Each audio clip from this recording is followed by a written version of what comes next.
My name is Elise Vexmore, and I'm 34 years old. I'm a principal architect at Sterling & Associates, one of the most prestigious architecture firms in Chicago.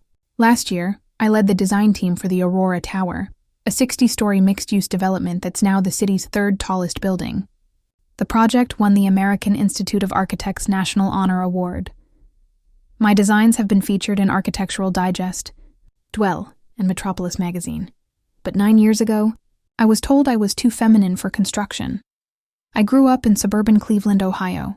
My dad was a civil engineer. My mom was a high school math teacher. We were middle class, comfortable, but not wealthy.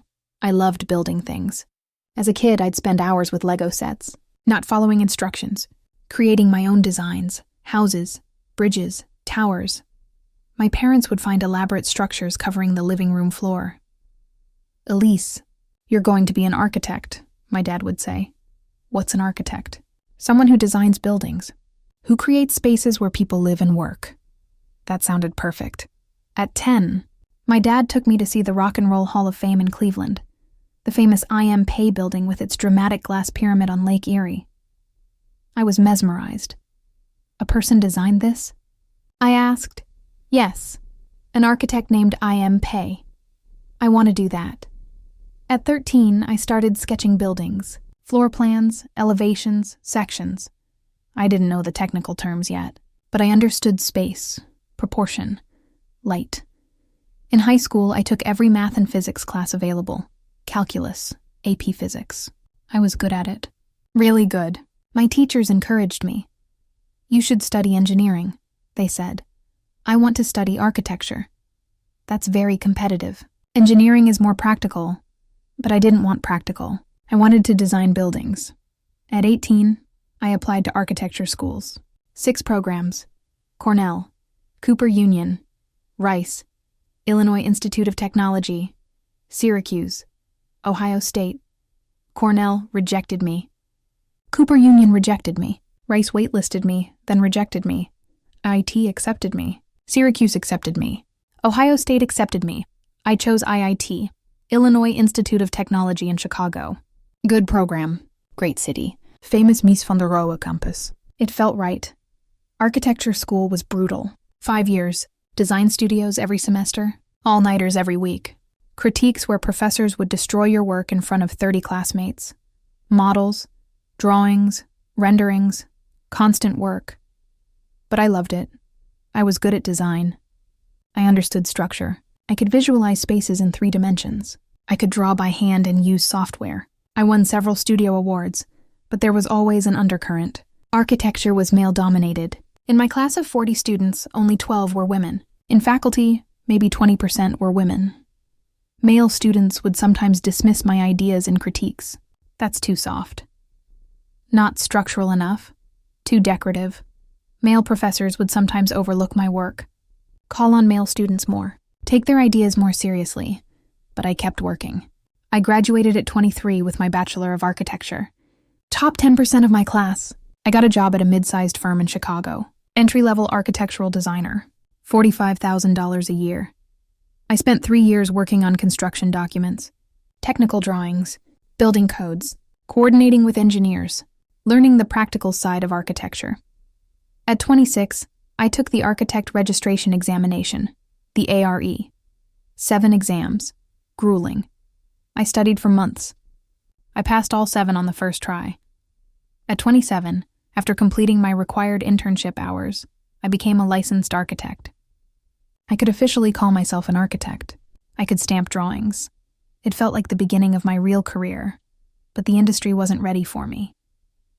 At 28, I got my first real opportunity. My firm landed a residential project, a custom single-family home in a wealthy Chicago suburb. Modern design, big budget, 3,000 square feet. The client wanted something architecturally significant. My boss, Richard, assigned me as the project architect. My first time leading a project. I was excited, terrified, ready. The client was a tech entrepreneur named David Morrison, mid-40s, successful. He'd sold his startup and wanted his dream house. We met at his property, a large lot with mature trees in Winnetka. Beautiful site. I walked the property. Studied the topography, understood the sun angles, imagined possibilities. What are you thinking? David asked. The site slopes to the south. We can orient the main living spaces toward the light. Use the trees for privacy. Create outdoor spaces that flow from interior spaces. I like the way you think. I spent 2 weeks on the initial design. Sketches, diagrams, 3D models. I presented 3 concepts. David loved one immediately. This is it. This is exactly what I want. We moved into design development, refining details, selecting materials, working with structural engineers. The house was taking shape. Glass, steel, concrete, wood, modern but warm, respectful of the site.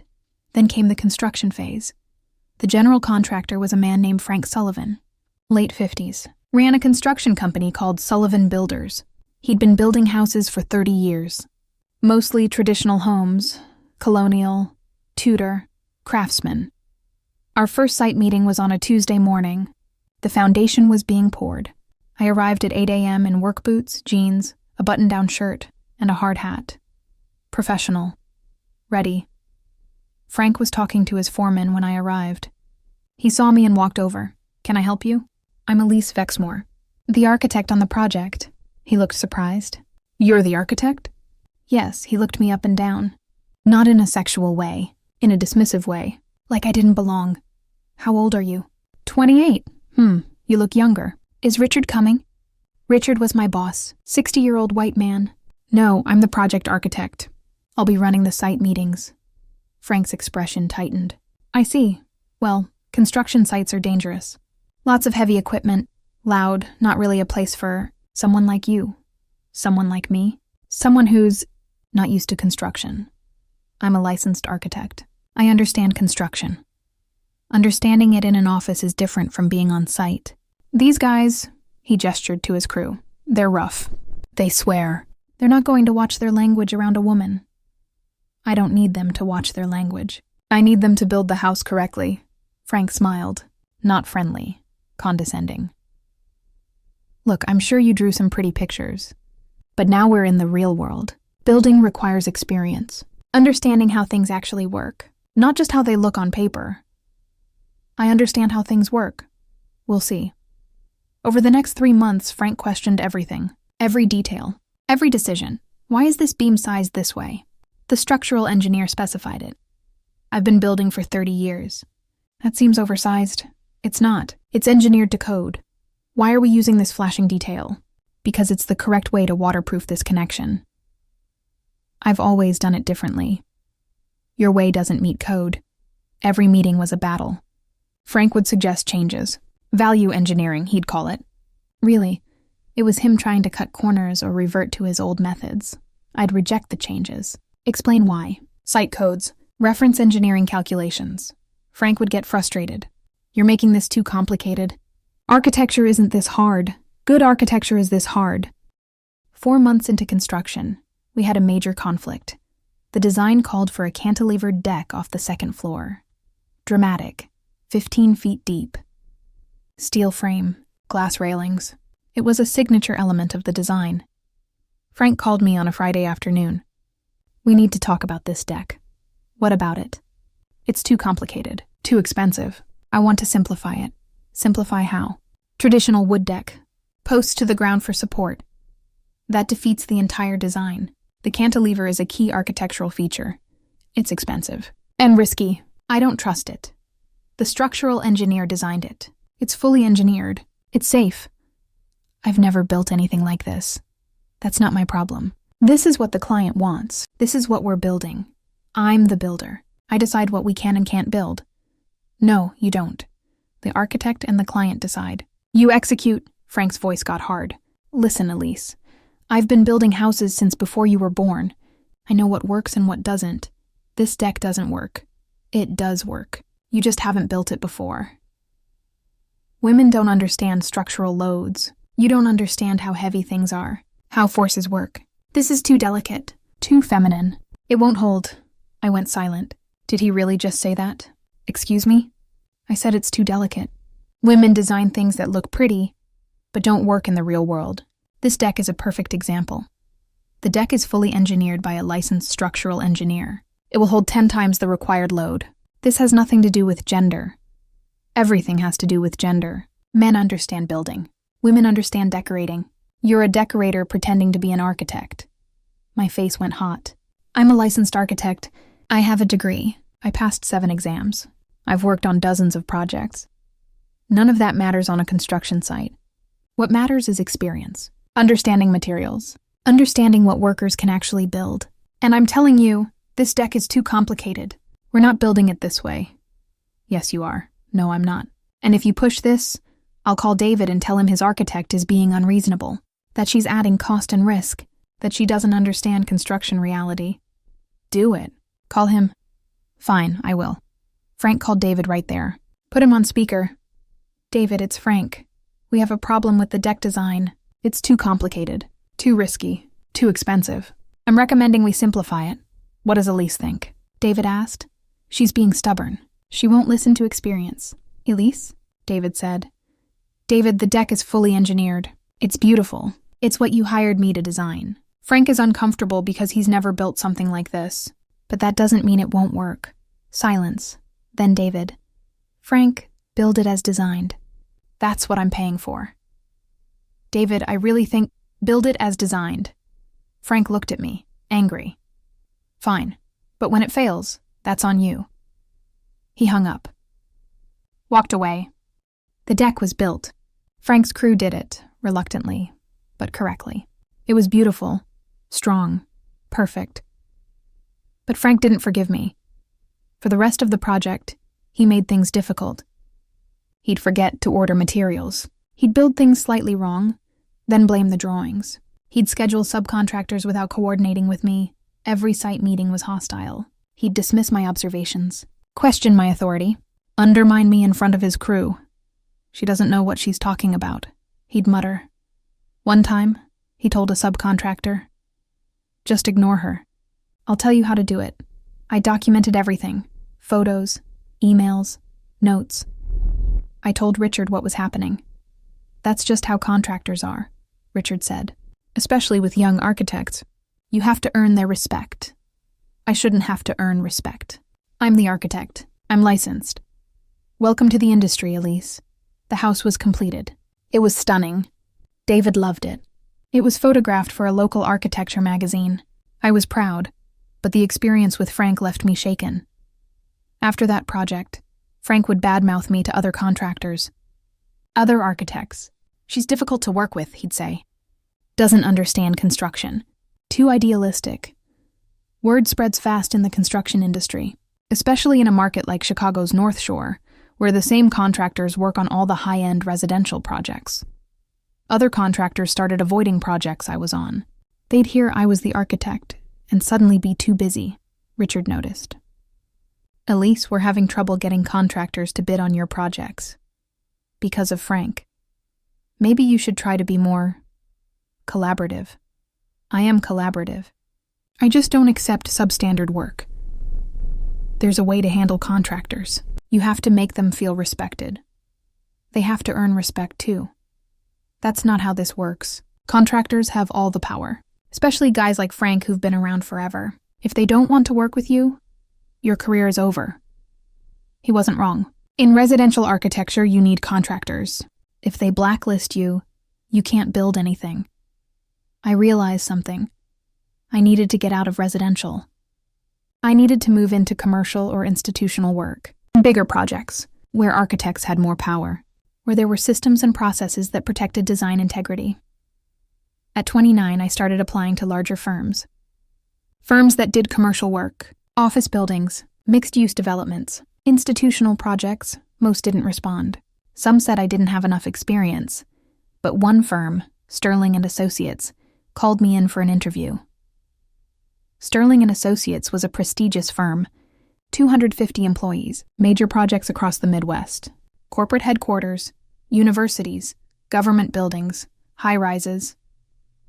The founding partner, James Sterling, was 70, a legend in Chicago architecture. He designed some of the city's most important buildings over the past 40 years. My interview was with James and 2 senior associates, Michael Chen, no, relation, and Linda Rodriguez. They asked about my experience, my design philosophy, my technical skills. James asked the key question: why do you want to leave residential? I could have lied, given a diplomatic answer. Instead, I told the truth. Because residential contractors won't work with me. I'm a young woman. They don't respect me. They undermine me. They make projects harder than they need to be. I want to work on projects where design excellence is valued, where systems protect the design, where I'm judged on my work, not my gender. Silence. Then Linda spoke. I had the same experience. 25 years ago. Residential is brutal for women. Commercial is better. Not perfect, but better. James nodded. I respect honesty. We need architects who fight for good design, who don't compromise. Welcome to Sterling & Associates. I started 2 weeks later. At Sterling, I worked on commercial projects, office buildings, retail developments, mixed-use towers, projects where the design process was more structured, where contractors were larger companies with professional project managers, where there were owners' representatives and construction managers who kept everyone accountable. It was better. Not perfect, I still faced sexism, men who'd explain things I already knew, clients who'd direct questions to male colleagues even when I was the project architect, engineers who'd dismiss my input. But it was manageable. I could do good work. At 30, I was promoted to senior associate. I led a team designing a corporate headquarters for a tech company. 8 stories, sustainable design, the LEED Platinum. The project won a regional AIA award. At 32, I was promoted to associate principal. I started bringing in my own clients, leading larger projects. At 33, I got the opportunity that changed everything. Sterling & Associates was selected as one of 3 firms competing for a major project, Aurora Tower, a 60-story mixed-use development in downtown Chicago. Residential condos, office space, retail, hotel, a full city block, $500 million project. The developer was a real estate firm called Apex Development. The CEO, Karen Walsh, was 55, one of the most successful developers in the Midwest. Sterling's pitch team was me, James, and Michael. I'd be the lead designer if we won.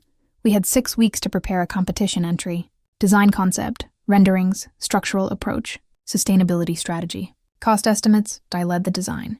We worked 18-hour days. My concept, a tower that responded to its context, step-backs that created terraces, a facade that changed with the sun, public space at the base, sustainable systems integrated into the form. The presentation was in Apex's conference room. Karen Walsh, her development team, their consultants, 20 people. We presented for an hour. Renderings, models, drawings, sustainability metrics. Karen asked tough questions. Why this facade system? How do the floor plates work? What's the construction timeline? I answered all of them. Confidently. Clearly. After we finished, Karen said, "Thank you. We'll make our decision in 2 weeks." 2 weeks later, James called me into his office. "We won," I screamed, then apologized, then screamed again. "Karen loved your design. She specifically said you should be the project architect. Congratulations, Elise. This is your project." Aurora Tower would take 3 years to design and build. It was the biggest project of my career, maybe of my life. And guess who the general contractor was? Sullivan Builders had grown. Frank Sullivan now ran a major commercial construction company. They'd been hired by Apex as the general contractor for Aurora Tower, Frank Sullivan. The man who told me women don't understand structural loads, who said I was a decorator pretending to be an architect, who sabotaged my residential project. Now he was working for me, on my project, that I was leading. Our first meeting was in Sterling's conference room. Apex's team, Sterling's team, Sullivan's team, 30 people. Frank walked in, saw me at the head of the table, froze. "Good morning, everyone," I said. "I'm Elise Vexmore, the project architect for Aurora Tower. Let's begin." Frank sat down, quiet, uncomfortable. The first 6 months of Aurora Tower were design development, refining the design, coordinating with engineers, working with the city for approvals. Frank attended meetings. He was professional, respectful, quiet, but I could tell it killed him. To report to me, to follow my direction, to have me make decisions he had to implement. In one meeting, I was explaining a complex facade detail. Frank interrupted, That seems complicated. We usually do it simpler. This isn't a residential project, Frank. This is a 60-story tower. The facade detail is engineered for high wind loads. There's no simpler version that meets code. He nodded. Said nothing more. After the meeting, Linda pulled me aside. That was Frank Sullivan, wasn't it? The contractor from your residential project? Yes. How does it feel? Satisfying. And a little petty, but mostly satisfying. Enjoy it? You earned this. Construction started. 15-month schedule. Foundation. Structure. Envelope. Interiors. Systems. I was on site twice a week. Checking progress. Answering questions. Solving problems. Frank was always there. Professional. But I could see the resentment. Every time he had to ask me a question. Every time I rejected one of his suggestions. Every time I caught an error and made him fix it. One time, his crew installed a curtain wall section incorrectly. Wrong mullion spacing. It had to be removed and rebuilt. I called Frank. The curtain wall in Section C is wrong. It needs to be redone. That'll cost time and money. Then your crew should have followed the drawings. My crew did follow the drawings. No, they didn't. The mullion spacing is off by 6 inches. I'm on site looking at it right now. Silence. I'll have it fixed. Thank you. 6 years ago, he'd told me I didn't understand construction. Now I was catching his mistakes. The tower rose, month by month, floor by floor. It was beautiful, exactly as I'd designed it. At 34, 18 months after construction started, we topped out. The final beam was placed on the 60th floor. There was a ceremony. Apex's team, Sterling's team, Sullivan's team, press, photographers. Karen Walsh gave a speech. This tower represents the future of Chicago, and it was designed by one of the most talented architects in the city, Elise Vexmore. Applause. I walked up, gave a speech, thanked everyone, looked out at Frank. He clapped, politely, his expression unreadable. Aurora Tower was completed on schedule. On budget. It was stunning. The architecture press loved it. Architectural Record featured it. Architect Magazine did a profile on me. Design wrote about it. Arch Daily featured it. The American Institute of Architects awarded it their National Honor Award, one of the highest honors in American architecture. I was invited to speak at conferences, universities, industry events. At 34, I was made principal at Sterling & Associates, youngest in the firm's history, and Frank Sullivan, still running Sullivan Builders, still doing good work. But he's building what I design now. Last month, Sullivan Builders bid on another one of my projects, a 40-story residential tower. They won the contract. Frank called me. Elise, I wanted to talk before we start. Go ahead. I owe you an apology. For how I treated you 8 years ago. I was wrong. About everything. You're an exceptional architect. I let the silence sit. I was threatened. He continued. You were young, confident, smart, a woman, and you were better than me at something I'd been doing for decades. My ego couldn't handle it. Frank, I appreciate the apology, but you didn't just hurt my feelings. You tried to damage my career. You told other contractors not to work with me. You called me a decorator. I know, and I'm ashamed. I've spent the last few years thinking about it, especially watching you succeed on Aurora. You're the real thing, and I almost stopped you. You didn't stop me. You slowed me down. But I got here anyway. I know. And I'm grateful for the chance to work with you again. I'll do better this time. You will. Because if you don't, you're off the project. Understood. Last week, I was invited to give a lecture at IIT, my alma mater. The topic, Breaking Barriers in Architecture. The auditorium was full. Students, faculty, professionals, maybe 300 people. I talked about my journey. Architecture school, early career struggles, the residential project with Frank, moving to commercial, Aurora Tower. During Q&A, a young woman, maybe 22, raised her hand. How do you handle being dismissed because you're a woman? I thought about it. You don't handle it. You push through it. You do work so good that people can't dismiss you. You find allies. You build your own platform. And you remember, their doubt is their problem, not yours. But what if they're right? What if I'm not good enough? Then get better. But don't let them make you doubt yourself before you've even tried. I was told I was too delicate for construction, too feminine, That women don't understand structural loads. Every single one of those things was projection. They were insecure about a young woman threatening their authority. It had nothing to do with my ability. Applause. After the lecture, students came up, asked questions, thanked me. Several young women told me I was why they were studying architecture. That felt better than any award. This month, Architectural Digest named me one of the top 100 architects under 40. The profile featured Aurora Tower, my design philosophy, my thoughts on the future of architecture. They asked about challenges I'd faced. I told them about Frank. Not by name, I was diplomatic. But I told the story, the contractor who didn't think women understood construction, who tried to sabotage my work, who now builds what I design. The article went viral in architecture circles. Other women architects reached out, shared their stories, similar experiences, contractors, engineers, clients, all doubting them because of their gender. Frank saw the article. He called me. Elise, I read the Architectural Digest piece. And I know it was about me. It was about a lot of people. You were one of them. Still, it's hard to see yourself described that way. Imagine how hard it was to experience it. I know, and I'm sorry, again, I can't change the past. But I want you to know, I tell young construction managers now to respect their architects, especially women, because some of the best architects I've worked with are women. Actually, scratch that. The best architect I've worked with is a woman. You. Thank you, Frank. No, thank you. For not giving up, for proving me wrong, and for letting me work with you again. I'm learning more on your projects than I learned in 30 years before. We hung up. Growth. Slow, painful growth. But growth. I'm 34 now. Principal at Sterling & Associates. Leading projects across the Midwest. Aurora Tower is my signature work. But there's more coming.